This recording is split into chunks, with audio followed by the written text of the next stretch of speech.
Hello everyone, welcome to the official video of ATMC Consultancy's platform. In today's video I will be showing you how to use our software BizPro.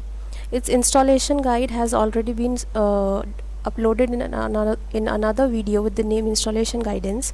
You can just go through it and create a company and then double click upon BizPro, and this is how the software runs. Once it is open, select the company that you own. In my case I own Home Store, which is a grocery store.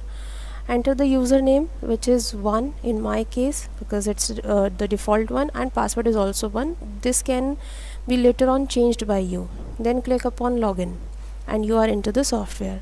Now to work upon with this software, first of all you need to create an account for your customers as well as for your suppliers. So click upon account, click upon new, and from here you can select as to whether you have to create an account for your customer or supplier.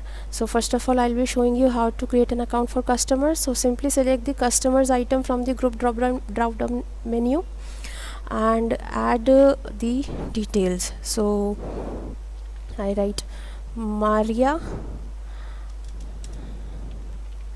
and click enter. It will take automatically the print name, add city and Rajasthan, and this is the state code.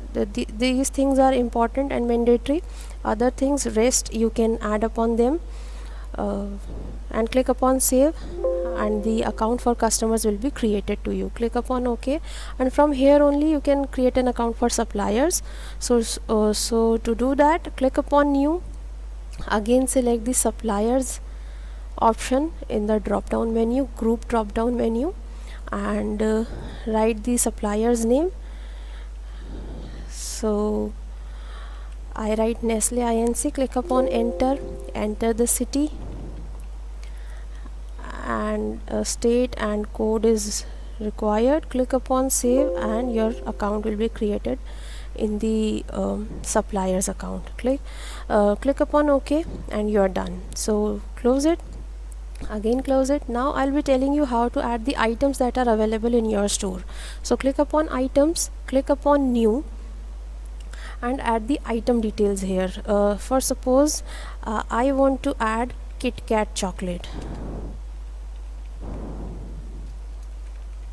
right, and I need to fill out all the details related to it. Supposingly my purchase price is 8 rupees and I want to sell it out for rupees 10, and the same is going to be the MRP. Add the further details and click upon save and your item will be saved in the software. So to maintain the database you need to add all the items that are available in your store through this interface, and you're done.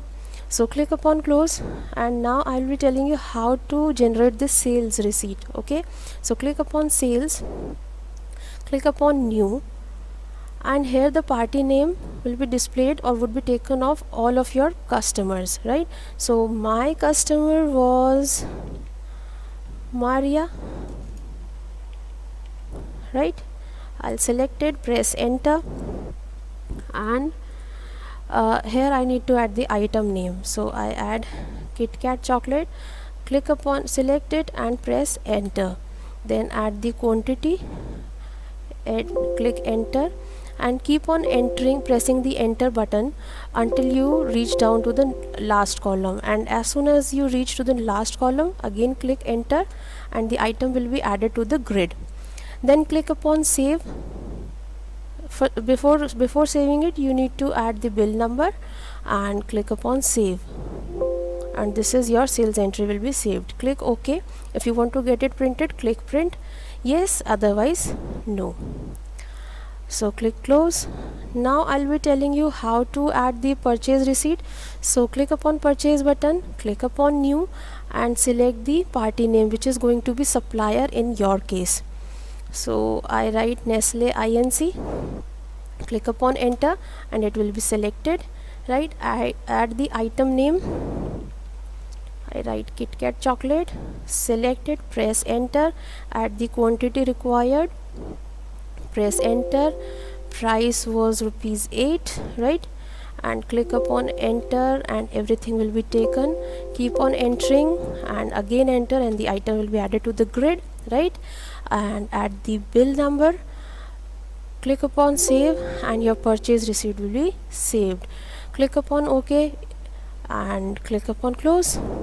Now if you want to generate a POS, that is for your cash sales, click upon it, click upon new, and add the item details. Supposingly I write KitKat chocolate, select it, press enter, and keep on entering, and you are done, right? And add the bill number again, which is mandatory. Click upon save, and if you want to get it printed, click upon yes, otherwise no, right? This is how you use this software, right? And to know about the stock report, simply click upon the stock report button, and here you will be shown with all of the summary that is available in your stock, each and every item. In quantity, it will show the actual amount of particular item present in your store right now, and output quantity would tell you how much have been sold out. And if you want to get it printed, this way you can do it. If you want to search an item in the long list, then you can click upon search, add the item name and search it. And also you can connect it through the Excel sheet of your items, and you can simply see the stock report of it, and click upon close after you are done. So this is how we use this software. I hope this has been very useful to you. If you have any problem, just go through the video again and you will be done. So hope to see you. Bye bye.